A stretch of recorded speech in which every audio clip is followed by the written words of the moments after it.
আসসালামু আলাইকুম। আরও একটি নতুন ক্লাস নিয়ে হাজির হলাম। আজকে আমরা এইচএসসি হিসাব বিজ্ঞান দ্বিতীয় পত্র থেকে যৌথ মূলধনী কারবারের আর্থিক বিবরণী এই অধ্যায় থেকে একটি গুরুত্বপূর্ণ সৃজনশীল ম্যাথ করব। আজকে আমরা রাজশাহী বোর্ড 2024 সালের প্রশ্ন নং 1 সমাধান করব। তাই চলো শুরুতে আমরা প্রশ্নটা দেখে নিই। আমাদের প্রশ্নে বলা আছে রাবেয়া কোম্পানি লিমিটেডের অনুমোদিত মূলধনের পরিমাণ 20 লক্ষ টাকা, যা প্রতিটি 10 টাকা মূল্যের 2 লক্ষ শেয়ারে বিভক্ত। অর্থাৎ রাবেয়া কোম্পানি লিমিটেড সরকারের কাছ থেকে 20 লক্ষ টাকার অনুমোদিত মূলধন নিয়ে নিবন্ধন লাভ করে, যেখানে অনুমোদিত শেয়ার 2 লক্ষটি এবং শেয়ার প্রতি আসল মূল্য বা অভিহিত মূল্য 10 টাকা, অর্থাৎ একটা শেয়ারের মূল্য 10 টাকা। 2023 সালের 31 ডিসেম্বর তারিখে কোম্পানির রেওয়া মিল নিম্নরূপ। আমরা জানি হিসাবের গাণিতিক শুদ্ধতা যাচাই করার জন্য এক মালিকানা কারবার হোক আর যৌথ মূলধনী কারবার হোক, হিসাবকাল শেষে খতিয়ানের সমাপনী জের দ্বারা গাণিতিক শুদ্ধতা যাচাই করার জন্য একটা রেওয়া মিল প্রস্তুত করে থাকে। রাবেয়া কোম্পানি লিমিটেডও 2023 সালের 31 ডিসেম্বর তারিখে নিম্নলিখিত রেওয়া মিলটি প্রস্তুত করছে। কেন প্রস্তুত করছে? হিসাবের গাণিতিক শুদ্ধতা যাচাই করার জন্য। এখন এক মালিকানা কারবার হোক আর যৌথ মূলধনী কারবার হোক, রেওয়া মিল মানেই প্রস্তুত করে হিসাবের গাণিতিক শুদ্ধতা যাচাই করার জন্য খতিয়ানের সমাপনী জের দ্বারা। যেহেতু এটা যৌথ মূলধনী কারবার, তাই আমরা অনায়াসেই বলতে পারি, এটা চিরন্তন সত্য, রেওয়া মিলের ডেবিট দিকে যে দফাগুলো আছে সেগুলো হচ্ছে সম্পদসমূহ, ব্যয়সমূহ এবং সংরক্ষিত আয়ের দফা, যেমন আয়কর প্রদান, লভ্যাংশ প্রদান, এগুলো ডেবিট দিকে থাকে। এবং ক্রেডিট দিকে থাকে যৌথ মূলধনী কারবারের ক্ষেত্রে শেয়ার মূলধন, আয়সমূহ, দায়সমূহ, প্রারম্ভিক রক্ষিত আয়ের জের এবং আমাদের যে মালিকানা সত্ত্বের যে দফাগুলো আছে, ভবিষ্যৎ আমাদের তহবিল বা ভবিষ্যৎ ব্যবস্থা, যেমন সঞ্চিতি তহবিল, সাধারণ সঞ্চিতি, শেয়ার অধিহার, এগুলো কিন্তু আসলে কোম্পানির মালিকানা সত্ত্ব দফা, এগুলো থাকে রেওয়া মিলের ক্রেডিট দিকে। আমরা এগুলো আর ডিটেল আলোচনা করব না, আমরা অঙ্ক করার সময় আসলে এগুলো নর্মালি বুঝতে পারবো। রেওয়া মিল অবশ্যই মিলানো থাকবে, এখানে মিলানো আছে 19,97,000, 19,97,000। রেওয়া মিলের নিচে কিছু লেনদেন আছে, এই লেনদেনগুলো তারা কী মিন করে? এই লেনদেনগুলো কোনো না কোনোভাবে রেওয়া মিলে লিপিবদ্ধকরণে বাদ পড়ে গেছে। আমরা যখন সৃজনশীল ম্যাথ সলভ করব, আমরা ভালোভাবে অঙ্ক করার আগে আমরা সমন্বয়গুলো ভালো করে পড়ে নিব।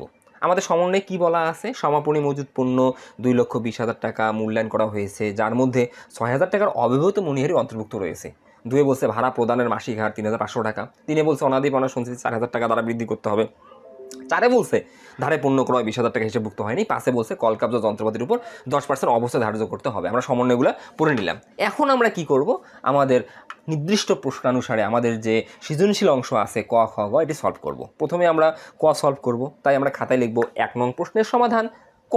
কয় কি করতে বলছে? অনাদায়ী পাওনা বাবদ চলতি বছরে খরচের পরিমাণ নির্ণয় করো। এই যে অনাদায়ী পাওনা বাবদ চলতি বছরে এই যে খরচের পরিমাণ যে নির্ণয় করতে বলছে, এটা তারা কী মিন করে, এটা আগে তুমি একটু চিন্তা করো। আমরা যখন আয় বিবরণী প্রস্তুত করি, আয় বিবরণীতে আমরা যখন বিক্রিত পণ্যের ব্যয়ের পর মোট লাভ যে বের করি, মোট লাভ থেকে বা মোট মুনাফা থেকে আমরা পরিচালন ব্যয় বিয়োগ করি। পরিচালন ব্যয়ের মধ্যে আমরা অনাদায়ী পাওনা লিখি। এই অনাদায়ী পাওনা আমরা একটা নির্দিষ্ট প্যাটার্নে লিখি। অনাদায়ী পাওনাটার প্যাটার্নটা কি? অনাদায়ী পাওনা যোগ নতুন অনাদায়ী পাওনা সঞ্চিতি মাইনাস পুরাতন অনাদায়ী পাওনা সঞ্চিতি। এই যে আমরা অনাদায়ী পাওনার সাথে নতুন যোগ করে পুরাতন বিয়োগ করার পর যে টাকাটা আমাদের থাকে অবশিষ্ট, সেটাকে আমরা দ্বিতীয় ঘরে লিখি। এই যে দ্বিতীয় ঘরে লিখি, এটাই আসলে চলতি বছরে অনাদায়ী পাওনা সংক্রান্ত খরচ। আমি যে কথাটা বললাম যে অনাদায়ী পাওনা বাবদ চলতি বছরের খরচের পরিমাণ কত, এটা নির্ণয় করার জন্য আমাকে ওই প্যাটার্নটা অনুসরণ করা লাগবে। অনাদায়ী পাওনা যোগ নতুন অনাদায়ী পাওনা সঞ্চিতি মাইনাস পুরাতন অনাদায়ী পাওনা সঞ্চিতি। তাই আমরা কয়ে লিখব অনাদায়ী পাওনা বাবদ খরচের পরিমাণ নির্ণয় বিবরণ টাকা। আমরা প্রথমে লিখব অনাদায়ী পাওনা। অনাদায়ী পাওনা মানে কি? অনাদায়ী পাওনা মানে প্রাপ্য হিসেবের নিকট হতে চূড়ান্ত চেষ্টার পরেও যত টাকা আদায় করা সম্ভব নয়, এই টাকাটা আমি ছেড়ে দিলাম, এইটি আমার অনাদায়ী পাওনা। এই অনাদায়ী পাওনা রেওয়া মিলেও থাকতে পারে, সমন্বয়েও থাকতে পারে। আমাদের সমন্বয়ে কিন্তু অনাদায়ী পাওনা নাই, মূলত অনাদায়ী পাওনা আজকে আমাদের রেওয়া মিলে আছে। এই যে অনাদায়ী পাওনা 15,000 টাকা আছে। রেওয়া মিলে থাকার অর্থ কি? এটা লিখিত অনাদায়ী পাওনা। এখন অনাদায়ী পাওনা লিখিত না অলিখিত, এটা আমার দেখার বিষয় না। আমার প্যাটার্নটা কি? অনাদায়ী পাওনা যোগ নতুন অনাদায়ী পাওনা সঞ্চিতি মাইনাস পুরাতন অনাদায়ী পাওনা সঞ্চিতি। তাহলে আমরা অনাদায়ী পাওনা প্রথমে লিখব 15,000 টাকা। তাহলে অনাদায়ী পাওনা 15,000 টাকায় অনাদায়ী পাওনা 15,000 টাকা লিখব। অনাদায়ী পাওনা মানে কি? প্রাপ্য হিসেবে নিকট হতে চূড়ান্ত চেষ্টার পরেও যে টাকাটা আদায় করা সম্ভব না, এই টাকাটা আমি ছেড়ে দিচ্ছি, আমি আর পাবো না। কারণ এটা হচ্ছে স্যাঁচরা টাইপের আমাদের প্রাপ্য হিসাব বা বাটপার, এরা আমাকে এই টাকাটা দিচ্ছে না। ওকে, ভালো কথা। আর এই যে প্রাপ্য হিসাবের কাছ থেকে যে আমি 15,000 টাকা পাবো না, আমি ছেড়ে দিলাম, এখন তো প্রাপ্য হিসাবের উপর আমার আর ফেইথ থাকবে না, আমি তাকে আর বিশ্বাস করব না। তাই আমি আবার আরও সন্দেহ করব, ভবিষ্যতে আরও কিছু টাকা নাও পেতে পারি। এটাকেই আমরা বলি নতুন অনাদি পাওনা সঞ্চিতি। ধরো আমি আমার এক প্রাপ্য হিসাবের কাছ থেকে 2000 টাকা পাবো না, এটা ছেড়ে দিলাম, আমি আবার সন্দেহ করতেছি ভবিষ্যতে আরও 5000 টাকা পাবো না, এটাকে আমরা বলবো নতুন, এটাকে যোগ করবো 5000 টাকা। তাহলে আমি প্রাপ্য হিসাব থেকে মোট পাবো না কত, 7000 টাকা, এটা কিন্তু আমাদের ব্যয়। এই জন্য আমরা কী করি, অনাদি পাওনার সাথে নতুন অনাদি পাওনার সঞ্চিতি যোগ করি। নতুন অনাদি পাওনার সঞ্চিতি মানে কি, এটা সন্দেহ করা ভবিষ্যতে আরও নাও পেতে পারি কত। আর এই নতুন অনাদি পাওনার সঞ্চিতি নির্ণয়ের আবার 3টা নিয়ম আছে। নতুন অনাদি পাওনার সঞ্চিতি নির্ণয়ের ক্ষেত্রে সমন্বয়ে যদি বলা থাকে যে প্রাপ্য হিসাবের উপর এত% হারে অনাদি পাওনার সঞ্চিতি তৈরি করতে হবে বা ধার্য করতে হবে, তখন প্রাপ্য হিসাবের উপর % কেটে আমরা এটা নির্ণয় করি। আর যদি % না থাকে, টাকা থাকে, টাকার আবার 2টা নিয়ম আছে, যেমন এখানে আমি দেখলে বুঝতে পারবো। 3, অনাদি পাওনার সঞ্চিতি 4000 টাকা দ্বারা বৃদ্ধি করতে হবে। এই যে দ্বারা বৃদ্ধি করতে হবে, বিষয়টা কেমন, ধরো আমার কাছে 500 টাকা আছে, আমার কাছে 500 টাকা আছে। এই যে আমার কাছে 500 টাকা আছে, আমাকে বলা হলো তোমার কাছে যে 500 টাকা আছে, তুমি তোমার টাকাকে আরও 100 টাকা দ্বারা বৃদ্ধি করো। আমার কাছে 500 টাকা আছে, তোমার ওই টাকাটাকে আরও 100 টাকা দ্বারা বৃদ্ধি করো। তাহলে আমি যদি ওই 500 টাকাকে 100 টাকা দ্বারা বৃদ্ধি করি, তাহলে আমার কাছে এখন কত টাকা থাকবে, অবশ্যই আমার কাছে 600 টাকা থাকবে। কারণ আমার কাছে আগে থেকে আছে 500, আমি নতুন করে বৃদ্ধি করলাম, যোগ করলাম 100, তাহলে আমার কাছে এখন হলো 600। এখন এই 600 কিন্তু আমার এখন নতুন, বিষয়টা এখানে সেম সেরকম। আমার কাছে অনাদি পাওনা সঞ্চিতি বাবদ টাকা কিন্তু 12,000 টাকা আছে, এই যে পুরাতন, এটা কিন্তু আসলে আমার ফান্ড, তহবিল। এটা গত বছরে ছিল নতুন, এই বছরে পুরাতন, মানে রেওয়ামলে যেটা থাকে এটাকে আমরা বলি পুরাতন। তাহলে আমাদের অলরেডি পুরাতন অনাদি পাওনা সঞ্চিতি বাবদ 12,000 টাকা আছে, তার আমার কাছে 12,000 টাকা আছে। এখন সিদ্ধান্ত নেওয়া হয়েছে যে ওই 12,000 টাকা আরও 4,000 টাকা দ্বারা চলতি বছরে বৃদ্ধি করতে হবে, মানে চলতি বছরে নতুন ধরতে হবে 16,000 টাকা। তাহলে যখন লেখা থাকবে যে অনাদি পাওনা সঞ্চিতি 4,000 টাকা দ্বারা বৃদ্ধি করো, বা অনাদি পাওনা সঞ্চিতি আরও এত টাকা বৃদ্ধি করো, দ্বারা বা আরও, তার মানে তখন নতুন অনাদি পাওনা সঞ্চিতি নির্ণয় করতে হবে এভাবে, এই যে যোগ নতুন অনাদি পাওনা সঞ্চিতি, আমাদের তহবিলে কত টাকা আছে, অর্থাৎ পুরাতন কত 12,000, 12,000 সাথে দ্বারাকৃত অর্থ বা আরোকিত অর্থ যোগ করতে হবে, যোগ করে যে টাকাটা পাবো এটাই হবে নতুন। এটা মানে কি মিন করতেছে, এটা দ্বারা কি মিন করতেছে, এটা দ্বারা মিন করতেছে ভবিষ্যতে আমি প্রাপ্য হিসাব হতে আরও কত টাকা নাও পেতে পারি। এটা কিন্তু আমাদের প্রকৃত, আমি পাবোই না 15,000, আরও নাও পেতে পারি কত 16,000। তাহলে মোট আমার অনাদি পাওনা খরচ কত 31,000, এটা কিন্তু মোট, যে আমি প্রাপ্য হিসাব থেকে মোট 31,000 টাকা পাবো না। এই যে 31,000 টাকা যে পাবো না, এইটা থেকে পরিত্রাণ পাওয়ার জন্য আমাদের রেওয়ামিলে যে পুরাতন অনাদি পাওনা সঞ্চিতি আছে, এটা কিন্তু আমাদের তহবিল, এটাকে আমরা পুরাতন অনাদি পাওনা সঞ্চিতি বলি। এটার কাজ কি, আমাদের অনাদি পাওনার সাথে নতুন অনাদি পাওনা যোগ করে যত টাকা ব্যয় হবে, ব্যয় থেকে এটা মাইনাস করা। এখন তুমি বলতে পারো যে আমরা যে এটা একবার কাজ করলাম, এটা কাজ করলাম নিয়মের জন্য, আমার টাকা আছে 12,000, এই বছরে আরও বৃদ্ধি করে আমি নতুন দেখাবো 16,000। এটার সাথে আসলে পুরাতনের কোনো সম্পর্ক নেই, পুরাতনের জায়গায় ঠিক থাকবে। তাহলে আমি প্যাটার্ন অনুযায়ী মাইনাস পুরাতন অনাদি পাওনা সঞ্চিতি 12,000 টাকায় বিয়োগ করব। তাহলে আমাদের অনাদি পাওনা 15,000 আর 16,000 মিলে যে 31,000 আছে আমি পাবো না, সেখান থেকে আমি পুরাতন বাদ দেবো 12,000। তাহলে আমার চলতি বছরে ব্যয় দেখাতে হবে কত 19,000 টাকা। আমি আবারও বলতেছি, আমার কাছে দুইটা মিলে খরচ হচ্ছে 31,000। কীভাবে, আমার প্রাপ্য হিসাব থেকে আমি চূড়ান্ত চেষ্টার পরে পাবো না 12,000, আরও সন্দেহ করছি 16,000। তাহলে আমি মোট প্রাপ্য হিসাব থেকে পাবো না কত 31,000। আর এই 31,000কে পূরণ করার জন্য বা এখান থেকে পরিত্রাণ পাওয়ার জন্য আমার পুরাতন অনাদি পাওনা সঞ্চিতি হচ্ছে একটা তহবিল, যার কাজ হচ্ছে অনাদি পাওনা সংক্রান্ত ব্যয় পূরণ করে দেওয়া। আমি কি করি, এটা পুরাতনটা আমরা বিয়োগ করি। এটা আছে আসলে কন্টিনিউয়াস প্রসেস, এটা সিস্টেমেটিকলি আমাদের হয় যে চলতি বছরে যেটা নতুন, পরের বছরে ওইটা পুরাতন। এটা আরও ডিটেল ব্যাখ্যা আছে, আমি এটা একদিন সুন্দরভাবে ঠান্ডা মাথায় এটার ব্যাখ্যাটা তোমাদেরকে দিব। আজকে তুমি জাস্ট প্যাটার্নটা ফলো করো যে আমরা অনাদি পাওনার প্যাটার্নটা কি, অনাদি পাওনা যোগ নতুন অনাদি পাওনা সঞ্চিতি মাইনাস পুরাতন অনাদি পাওনা সঞ্চিতি। তাহলে পুরাতনটা যদি বিয়োগ করি তাহলে আমরা পাবো 19,000 টাকা। এই 19,000 টাকাই আমরা আসলে চলতি বছরে আয় বিবরণীতে ব্যয় হিসেবে প্রদর্শন করব। এটাই হচ্ছে আমাদের অনাদি পাওনা বাবদ খরচের পরিমাণ, এটাই হচ্ছে কয়ের অ্যান্সার। ওকে, এখন আমরা ক্ষয়ের সমাধান করব। ক্ষয় বলছে কোম্পানির বিক্রিত পণ্যের ব্যয়ের পরিমাণ নির্ণয় করো। বিক্রিত পণ্যের ব্যয়, এটা খুবই সহজ, কারণ আমরা প্রতিনিয়ত আমরা যখন এক মালিকানা কারবারের আর্থিক বিবরণী করছি তখন আমরা প্রায় বিক্রিত পণ্যের ব্যয় নির্ণয় করছি। বিক্রিত পণ্যের ব্যয় বলতে মূলত কি বোঝায়, একটা ব্যবসায়িক প্রতিষ্ঠান একটা নির্দিষ্ট হিসাবকালে যত টাকার পণ্য বিক্রয় করছে বা যত টাকায় পণ্য বিক্রয় করছে সেখানে তার আসল কত, এটাই বিক্রিত পণ্যের ব্যয়। ধরো এক্সাম্পল, যে একটা ব্যবসায়ী 20 টাকার পণ্য বিক্রি করছে, এই 20 টাকার পণ্যের মধ্যে তার আসল কত, ধরো তার লাভ হচ্ছে 5 টাকা, তার লাভ যদি 5 টাকা থাকে তাহলে তার আসল কত 15 টাকা, মানে তার বিনিয়োগ কত। সে যে 20 টাকায় পণ্য বিক্রি করলো, 20 টাকার মধ্যে তার লাভ কত, তার আসল কত। তাহলে এই 20 টাকার মধ্যে তার আসল হচ্ছে 15 টাকা, লাভ হচ্ছে 5 টাকা। এই যে আসল যে 15 টাকা, এটাকেই এই ব্যবসায়ীর আমরা বিক্রিত পণ্যের ব্যয় বলতেছি। আর এই বিক্রিত পণ্যের ব্যয় আমরা কিন্তু সারা বছর মিলে হিসাবকাল শেষে নির্ণয় করে থাকি। আমরা যখন বিক্রিত পণ্যের ব্যয় নির্ণয় করি, আমরা বিক্রিত পণ্যের ব্যয় নির্ণয়ের জন্য প্রথমত 3টা দফা যোগ করি। 3টা দফা কি কি? ঠান্ডা মাথায় বোঝার চেষ্টা করো। প্রারম্ভিক মজুত পণ্য, নিট ক্রয়, ক্রয় সংক্রান্ত ব্যয়। এই 3টা দফা যোগ করলে আমি যে টাকাটা পাই এটাকে আমরা বলি বিক্রয়যোগ্য পণ্যের ব্যয়। এই বিক্রয়যোগ্য পণ্যের ব্যয় অর্থাৎ এই 3টা দফার সমষ্টি থেকে আমরা 4 নম্বর দফা সমাপনী মজুত পণ্য বিয়োগ করলে আমরা বিক্রিত পণ্যের ব্যয় পাই। একদম সহজ। তাহলে আমরা এই অঙ্কের জন্য এখন বিক্রিত পণ্যের ব্যয় বের করব। আমরা লিখব খ, বিক্রিত পণ্যের ব্যয়ের পরিমাণ নির্ণয়, বিবরণ টাকা টাকা।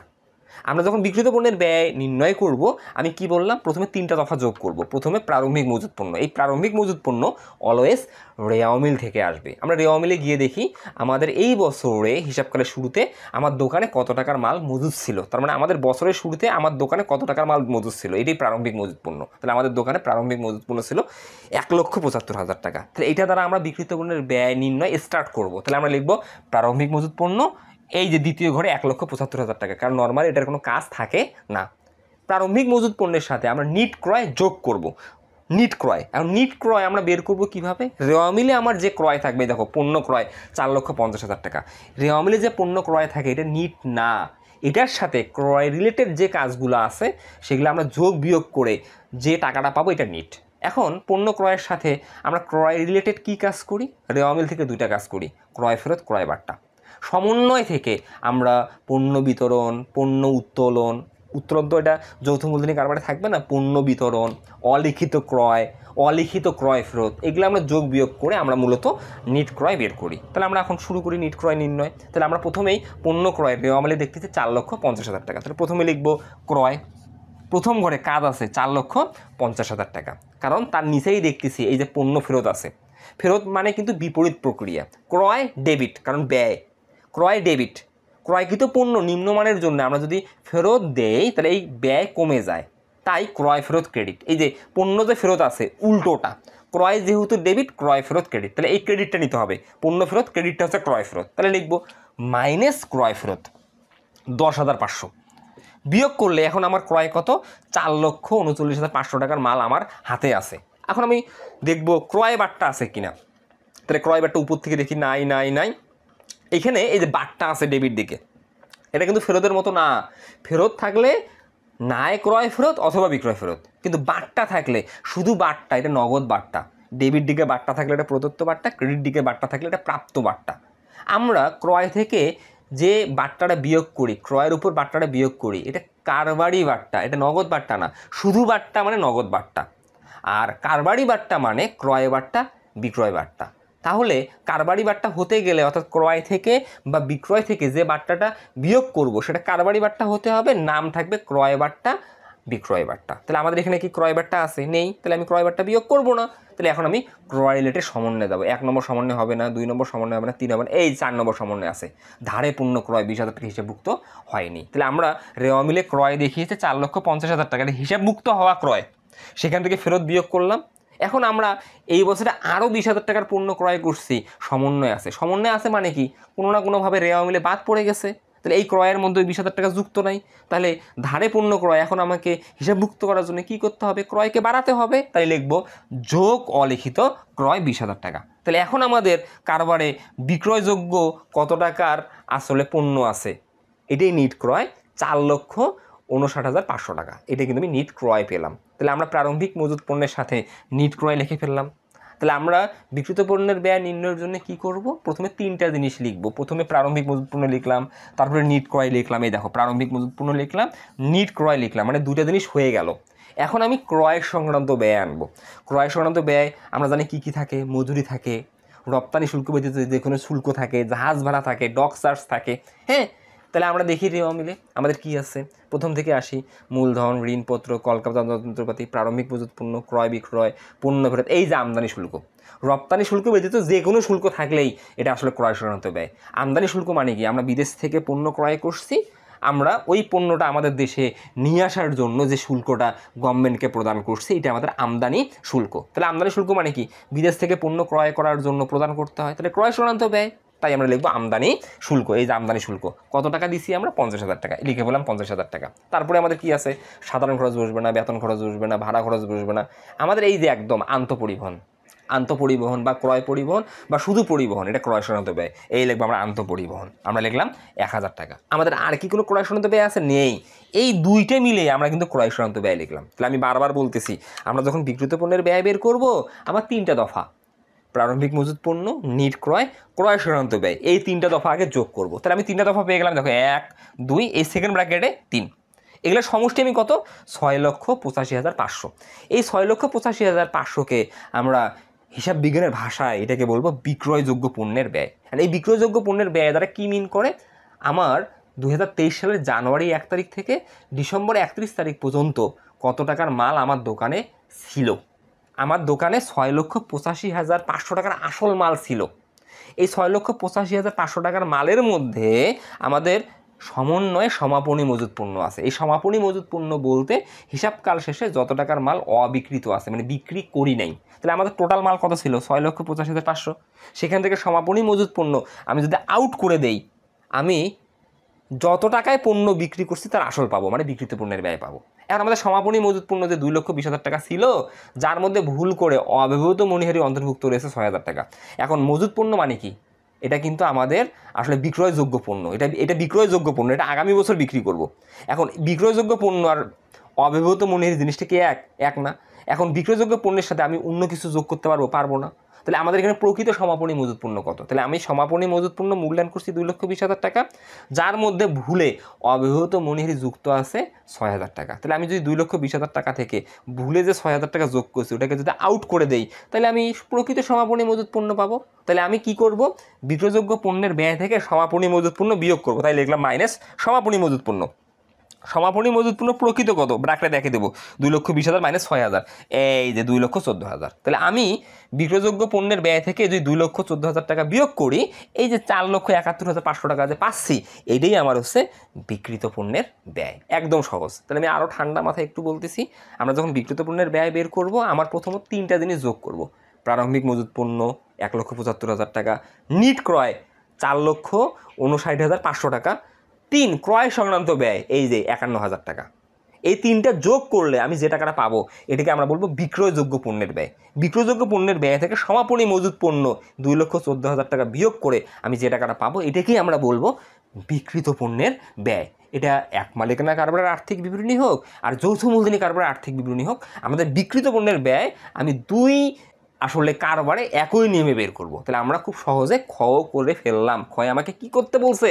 কোম্পানির বিক্রিত পণ্যের ব্যয়ের পরিমাণ নির্ণয় করতে বলছে। আমরা পেয়ে গেলাম 4,71,500 টাকা। একদম ইজি। ওকে, এখন আমরা গয়ের সমাধান করব। গয় বলছে কোম্পানির মোট লাভের পরিমাণ 4,03,500 টাকা ধরে সমাপ্ত বছরের নিট মুনাফা বা ক্ষতির পরিমাণ নির্ণয় করো। আমরা নিট মুনাফা বা নিট ক্ষতি একটা ব্যবসায় প্রতিষ্ঠানে আয় বিবরণী প্রস্তুত করার মাধ্যমে হিসাবকাল শেষে নির্ণয় করে থাকি। আমরা পণ্যের প্রতিষ্ঠান হলে বহুধা বিশিষ্ট আয় বিবরণী প্রস্তুত করি এবং সেবামূলক প্রতিষ্ঠান হলে একধাপ বিশিষ্ট আয় বিবরণী প্রস্তুত করি।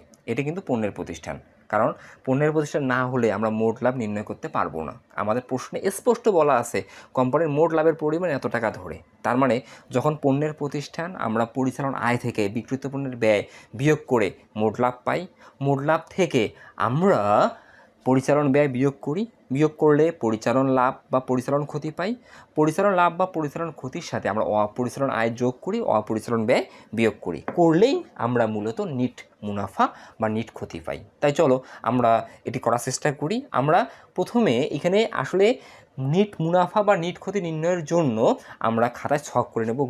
আমরা এটা লিখতে পারি প্রতিষ্ঠানের নাম, আয় বিবরণী ব্র্যাকেটে আংশিক, তারপরে লিখতে পারি 2023 সালের 31 ডিসেম্বর তারিখের জন্য। আবার এভাবেও লিখতে পারি নিট লাভ বা ক্ষতির পরিমাণ নির্ণয়। আমরা এখানে নিট লাভ বা ক্ষতির পরিমাণ মূলত আমরা মোট লাভ আমাদের প্রশ্নে যেটা দেওয়া আছে সেইখান থেকে আমরা নির্ণয় করে স্টার্ট করব। তাই আমরা প্রথমে প্রশ্ন থেকে লিখব আমাদের মোট লাভ, এই যে প্রশ্ন মতে 4,03,500 টাকা। এই যে মোট লাভ 4,03,500 টাকা দেওয়া আছে, এটা কিভাবে পাওয়া গেছে? পরিচালন আয় থেকে বিক্রিত পণ্যের ব্যয় বিয়োগ করার পর। তার মানে আমাদের অলরেডি এই রেজাল্টটা দেওয়া থাকার কারণে আমাদের 2টা ধাপ করা আছে। এখন আমরা 3য় ধাপ থেকে শুরু করব, অর্থাৎ আমরা মোট লাভ থেকে 3য় ধাপে আয় বিবরণীর পরিচালন ব্যয় বাদ দিই। তাহলে বাদ পরিচালন ব্যয় আমরা রেওয়া মিল এবং সমন্বয় 2 জায়গা থেকে চেক করে আমরা বসাবো। তাহলে আমরা শুরু থেকে আসি, পরিচালন ব্যয়গুলো কী কী আছে, যেমন শেয়ার মূলধন, ঋণ, এগুলো তো ক্রেডিট মানে নায় দায় নায় আয়, আমি ক্রেডিট নিব না, ব্যয় মানে ডেবিট। তাহলে কলকাতা যন্ত্রপাতির স্থায়ী সম্পদ, প্রারম্ভিক মজুত পণ্য হয়ে গেছে বাদ, পণ্য ক্রয় বিক্রয় হয়ে গেছে বাদ, পণ্য ফেরত হয়ে গেছে বাদ, আমদানি শুল্ক হয়ে গেছে বাদ। এই যে সাধারণ খরচ 20,000 টাকা আছে, আমরা সাধারণ খরচ লিখব। সাধারণ খরচ আছে, বেতন আছে, ভাড়া আছে। এখন একটা কাজ আছে সাধারণ খরচের, কাজটা হচ্ছে এটা আসলে রেয়ার আইটেম, সেটা হচ্ছে অব্যবহৃত মণিহারি আমরা সাধারণ খরচের সাথে সমন্বয় সাধন করব। কেন? কারণ আমাদের রেওয়া মিলে মণিহারি নাই। আমরা নর্মালি কি জানি, মণিহারি মানে এটা ব্যবহারযোগ্য বস্তু বা দ্রব্য। মণিহারি আমরা কেন ক্রয় করি বা মণিহারি জিনিসটা কি? মণিহারি নর্মালি কলম কাগজ খাতা, এটা কিন্তু আসলে ব্যবহার করার জন্য ক্রয় করি। তাহলে মণিহারি মানে ব্যবহারযোগ্য দ্রব্য।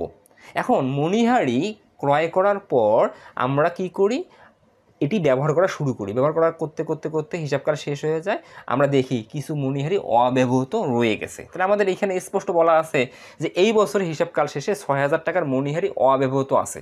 এই যে মণিহারি যে অব্যবহৃত আছে, তার মানে এই প্রতিষ্ঠান মণিহারি ক্রয় করছিল, তাই তো মণিহারি অব্যবহৃত আছে। কিন্তু রেওয়া মিলে কি মণিহারি আছে? দেখো তো, রেওয়া মিলে মণিহারি নাই। যেহেতু রেওয়া মিলে মণিহারি নাই, সাধারণ খরচ আছে, তাই বুঝতে হবে মণিহারি সাধারণ খরচের মধ্যে যুক্ত আছে। কারণ সাধারণ খরচ বলতে এখানে টুকিটাকি খরচের সমষ্টিকে বোঝানো হচ্ছে। তো সাধারণ খরচের মধ্যে মণিহারি আছে, তাহলে সাধারণ খরচ আমি প্রথম ঘরে লিখব 20,000। যেহেতু ধরে নিছি সাধারণ খরচের মধ্যে মণিহারি আছে, আমরা মাইনাস করব অব্যবহৃত মণিহারি। অব্যবহৃত মণিহারি মানে কি? যেটা এখনও ব্যবহার হয়নি, হাতে আছে, সম্পদ অবস্থায় আছে। তাহলে 20,000 টাকার মধ্যে অব্যবহৃত মণিহারি কত? 6,000। তাহলে সাধারণ খরচ আমার নিট কত? 14,000। এটা দ্বিতীয় ঘরে দিয়ে দিলাম, ওকে, এটা আমাদের হয়ে গেল। তারপরে বেতন খরচ, এটার কোনো কাজ নাই, বেতন খরচ আমরা একবারে দ্বিতীয় ঘরে লিখবো। যে বেতন খরচ ডাইরেক্ট দ্বিতীয় ঘরে লিখবো 1,20,000 টাকা। তারপরে ভাড়া খরচ 45,000 টাকা আছে, এটার কাজ আছে, আমরা ভাড়া খরচ লিখে প্রথম ঘরে লিখবো 45,000 টাকা। এখন কাজটা যাই আমরা, এখানে বলা আছে ভাড়া প্রদানের মাসিক হার 3,500 টাকা। তার মানে ঘর মালিককে, আমি যে দোকানে ব্যবসা করি ওই দোকানের জন্য আমার ঘর মালিককে প্রতি মাসে 4,500 টাকা করে ভাড়া দিতে হয়। প্রতি মাসে 4,500 টাকা করে ভাড়া দিতে হয়। তাহলে প্রতি মাসে যদি 4,500 টাকা করে ভাড়া দিতে হয়, তাহলে 4,500 গুণন, আমি যখন 1 বছরের অঙ্ক করতেছি, তাহলে 1 বছরে মোট দিতে হবে কত? 4,500 গুণন হচ্ছে 12। তাহলে 1 বছরে দিতে হবে মোট আমাদের এখানে আসলে 4,500, সরি 3,500, এখানে 4,500 না 3,500, আমার ভুল হয়ে গেছে, 3,500 প্রতি মাসে আসলে 3,500 টাকা করে ভাড়া প্রদান করতে হয়। তাহলে 3,500 গুণন 12, তাহলে আমাদের 1 বছরে মোট ভাড়া দিতে হবে 42,000 টাকা। এখন আমরা রেওয়া মিলে দেখতেছি আমরা ভাড়া দিছি কত, আমরা রেওয়া মিলে দেখতেছি আমরা ভাড়া দিছি, একদম সহজ বিষয়, 45,000 টাকা। তাহলে আমার 1 বছরে দেওয়া লাগবে কত? 42,000 টাকা। আমি দিছি কত? 45,000 টাকা। তাহলে যত দেওয়া লাগবে তার সাথে বেশি আছে, আমি লিখছি তাই ভাড়া খরচ 45,000 টাকা। এই 45,000 টাকার মধ্যে আমাদের ব্যয় চলতি বছরে কত? কারণ 42,000 টাকা দিতে হবে, তুমি বেশি দিছি কত? 3,000 টাকা। তার মানে এইখানে এই যে ভাড়া খরচে তুমি 45,000 টাকা দেখিয়েছো, এইখানে 3,000 টাকা তোমার অগ্রিম আছে। কীভাবে তুমি বুঝলা? এই যে সহজ উপায়, প্রতি মাসে দেওয়া লাগবে 3,500, 1 বছর অর্থাৎ 12 দ্বারা গুণ করে দাও। তা তুমি 1 বছরের জন্য তোমাকে মোট দিতে হবে কত? 42,000। তুমি দিছো কত? 45,000। তো দেওয়া লাগতো 42,000, তুমি দিছো তো 45,000, বেশি দিছো কত? 3,000। তুমি যত টাকা বেশি দিছো এটাই তো তোমার অগ্রিম, তাই তুমি লিখবা মাইনাস অগ্রিম। কারণ আমরা জানি অগ্রিমটা বিয়োগ করতে হয়, কারণ অগ্রিমটা যদি বিয়োগ না করি আমি প্রকৃত ব্যয় পাবো না, কারণ আমার প্রকৃত ব্যয় তো 42,000 টাকা। তাহলে 42,000 টাকা আমরা লিখে ফেললাম, প্রসেসটা হচ্ছে এটা। তাহলে আমাদের ভাড়া খরচও হয়ে গেল। ভাড়া খরচের পর আমাদের কী আছে? অনাদায়ী পাওনা। এই অনাদায়ী পাওনা, এই কাজটা আমি আর এখানে করবো না, কারণ আমরা কয়ে তো ওটা বের করে নিছি। অনাদায়ী পাওনা যোগ নতুন মাইনাস পুরাতন, আমরা তো কাজটা করছি, তাই আমরা লিখবো অনাদায়ী পাওনা খরচ, এই যে ক হতে প্রাপ্ত, এই যে 19,000 টাকা লিখে দেবো। আমি এটা দেখাবো না আর। ওকে, এটা কীভাবে পাইছি আমরা? অনাদায়ী পাওনা যোগ নতুন অনাদায়ী পাওনা সঞ্চিতি মাইনাস পুরাতন অনাদায়ী পাওনা সঞ্চিতি, বাস এনাফ, 19,000 টাকা পেয়ে গেছি। ওকে, এটা আমাদের হয়ে গেল। প্রাপ্য হিসাব প্রদেশে আসবে না, নগদ তহবিল আসবে না, আন্তঃপরিবহন হয়ে গেছে, বিক্রিত পণ্যের ব্যয়ে 10% বিনিয়োগ তো আসবে না, বাট্টা এইটা আসবে। কারণ আমি একটু আগে বললাম এই বারটা মানে এটা নগদ বারটা, ডেবিট দিকে থাকলে প্রদত্ত বারটা, ক্রেডিট দিকে থাকলে প্রাপ্ত বারটা। তাহলে ডেবিট দিকে থাকলে এটা পরিচালন ব্যয়, ক্রেডিট দিকে থাকলে এটা অপরিচালন আয়। তাহলে আমি ডেবিটটা লিখবো প্রদত্ত বারটা নামে, এই যে লিখবো আমি প্রদত্ত বারটা, আমরা লিখবো 2000 টাকা। এই 2000 টাকা আমাদের আছে। তাহলে আর রেয়াও মিলে আমাদের কোনো পরিচালন ব্যয় নেই। এখন সমন্বয়ে আসবো, 1 হয়ে গেছে, 2 হলো, 3 হলো, 4 হবে না, 5 হবে। কলকাবজা যন্ত্রপাতির উপর 10% হারে অবশ্যই ধার্য করতে হবে। তাহলে আমরা লিখবো কলকাবজা ও যন্ত্রপাতির অবশ্যই। আমরা কলকাবজা যন্ত্রপাতি যত টাকা আছে তার উপর 10% কেটে দেবো। আমাদের কলকাবজা যন্ত্রপাতি কত টাকা আছে? 8,60,000 টাকা আছে। এর কত পার্সেন্ট কাটতে বলছে? এর কাটতে বলছে 10%। তাহলে 8,60,000-এর 10% কাটলে আমি অবশ্যই 80,000। তাহলে আমরা রেওয়া মিল এবং সমন্বয় মিলে যতগুলো পরিচালন ব্যয় ছিল সব লিখে ফেললাম। এখন আমরা এই যে 14,000, 1,20,000, 42,000, 19,000, 2,000, 86,000 যোগ করলে আমরা মোট পরিচালন ব্যয় পাবো 2,83,000। তাহলে আমরা মোট মুনাফা 4,03,500 টাকা থেকে 2,83,000 যদি বিয়োগ করি, তাহলে আমরা আসলে যে টাকাটা পাবো 1,20,500, এটাকে আমরা বলবো পরিচালন লাভ বা পরিচালন মুনাফা। তাহলে পরিচালন লাভ বা পরিচালন মুনাফা কত পেলাম?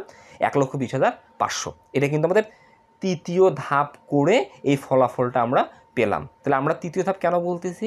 কারণ প্রথমে আমরা লিখি পরিচালন আয়, তারপরে লিখি বিক্রিত পণ্যের ব্যয়। পরিচালন আয় থেকে আমরা বিক্রিত পণ্যের ব্যয় বিয়োগ করলে আমরা এই মোট লাভ পাই।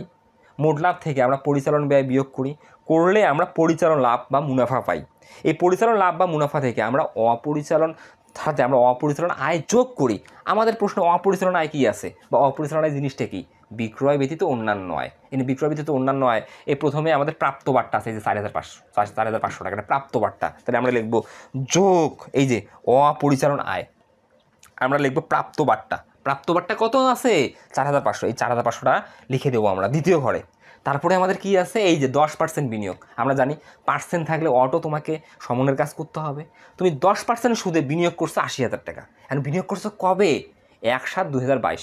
এখানে এই জিনিসগুলো তোমাকে কিন্তু কনফিউশনে ফেলার জন্য দেওয়া হয়। তুমি অঙ্ক করতেছো কত সালে? তুমি অঙ্ক করতেছো 23 সালে। এখানে অনেক শিক্ষার্থী আছে এই জিনিসগুলো আসলে ঝোঁকের মাথায় করে, না দেখে বুঝে করে, তখন 6 মাসের সুদ দেখায়। তুমি অঙ্ক করতেছো 31 ডিসেম্বর 2023 তারিখে, তার মানে তুমি কিন্তু 23 সালের অঙ্ক করতেছো। এখন তুমি বিনিয়োগ করছো তো 2022 সালে। 22 সালে যখন তুমি আর্থিক বিবরণী করছো তখন তুমি বিনিয়োগের সুদ 6 মাসের দেখিয়েছো। 23 সালে তো আর 6 মাসে দেখাতে পারবে না। 23 সাল তো জানুয়ারি 1 তারিখ থেকে ডিসেম্বর 31 তারিখ পর্যন্ত 12 মাসেরই দেখাতে হবে। তাই এই তারিখের আর কোনো ভ্যালু নাই। তাহলে তুমি বিনিয়োগের সুদ এই 80,000 টাকা যে বিনিয়োগ করছো, তাহলে হিসাবকাল শেষে তুমি 10% সুদ দেখাবা, আয় দেখাবা। তাহলে 80,000-এর 10% 8,000 টাকা, এটা বিনিয়োগের সুদ। তুমি লিখবা বিনিয়োগের সুদ 80,000-এর 10% 8,000 টাকা। কেন তুমি পুরোটা নিবা?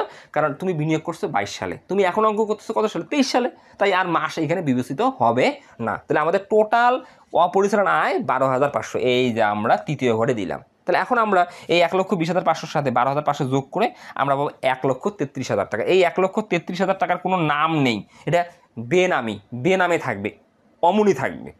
আর এই 1,33,000 টাকা থেকে আমরা অপরিচালন ব্যয় বিয়োগ করব। আর অপরিচালন ব্যয় আমাদের এই অঙ্কে কী আছে? ঋণের সুদ আছে। এই দেখো ঋণের সুদ, এই যে 12% ঋণপত্র। তাহলে আমরা 12% হার সুদে 2 লক্ষ টাকা ঋণ নিছি। এইবার তারিখটা বিবেচিত হবে, এই দেখো বোঝার জন্য, কারণ আমি ঋণ নিচ্ছি 23 সালে। এই জিনিসটা তোমাকে ভালোভাবে লক্ষ্য করতে হবে। আমি বিনিয়োগ করছি 22 সালে, আমি অঙ্ক করতেছি 23 সালে, তাই এই তারিখটা বিবেচিত হয়নি। আমি ঋণ নিচ্ছি 23 সালে, আমি 23 সালের অঙ্ক করতেছি, আমার তারিখ বিবেচিত হবে। তাহলে আমি 23 সালে কবে ঋণ নিছি? 30/6। তাহলে ওই 6 মাসটা কাউন্ট হবে না 7 মাস থেকে। তার মানে 1 জুলাই থেকে ডিসেম্বর পর্যন্ত 6 মাসে সুদ ধরতে হবে। তাহলে আমি যদি 2 লাখের 12% কাটি, 2 লাখের 12% কাটলে আসবে 24,000 টাকা। এই 24,000 টাকা কিন্তু আমাদের 1 বছরের। এটাকে 6 মাসে রূপান্তর করার জন্য কী করতে হবে? উপরে 6 নিচে 12, তোমরা 12 দিয়ে ভাগ করতে হবে, 6 দিয়ে গুণ করতে হবে। তাইলে আমি অর্ধেক পাবো 12,000 টাকা। এই 12,000 টাকা হচ্ছে চলতি বছরে ঋণের সুদ। এই জিনিসগুলো আমাকে বুঝতে হবে, ইজি বিষয়। তাহলে আমি লিখব এই যে বাদ অপরিচালন ব্যয়, কারণ ব্যয় মানে বিয়োগ করব, লিখব ঋণের সুদ কত টাকা পাবো? এই যে 12,000 টাকা। তাহলে 1,33,000 টাকা থেকে এই 12,000 টাকা বিয়োগ করলে আমি বিয়োগফল যেটা পাবো এই 1,21,000 টাকা, এইটি আমার নিট লাভ। তাহলে আমরা আমাদের কাঙ্ক্ষিত প্রশ্নে গয়ে আমাকে যে বলছে নিট লাভ বা ক্ষতির পরিমাণ নির্ণয় করে, এই যে নিট মুনাফা বা ক্ষতির পরিমাণ নির্ণয় করে, আমরা পেয়ে গেলাম নিট লাভ 1,21,000 টাকা। একদম ইজি। খালি আমাকে বেসিকটা বুঝতে হবে। এখন আমি আয় বিবরণী যখন করব, এটা এক মালিকানা কারবারে করব না যৌথ মূলধনী কারবারে করব, এটা সেম।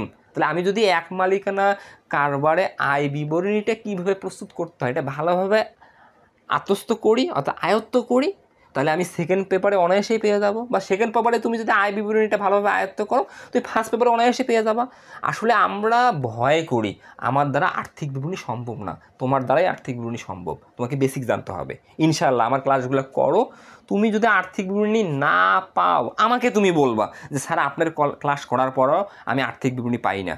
আমি তোমাকে চ্যালেঞ্জ দিয়ে বলবো, তুমি আমার ক্লাসগুলো করো, ইনশাআল্লাহ তুমি 100-এ 100 আর্থিক বিবরণী পাওয়া। আর আর্থিক বিবরণী পারলে তোমার A+ নিশ্চিত, A+ নিশ্চিত। আর্থিক বিবরণী ছাড়া তুমি আসলে 90+ মার্ক পাবা না, 90+ মার্ক পাওয়া না। তুমি যদি আর্থিক বিবরণী পাও, তুমি দুইটা সাবজেক্ট মিলে অর্থাৎ প্রথম পত্র দ্বিতীয় পত্র মিলে 180+ পাবা। এটা তোমাকে গ্যারান্টি দিলাম আমি। শুধু আমার ক্লাসগুলো মনোযোগ সহকারে করো, তাতেই এনাফ।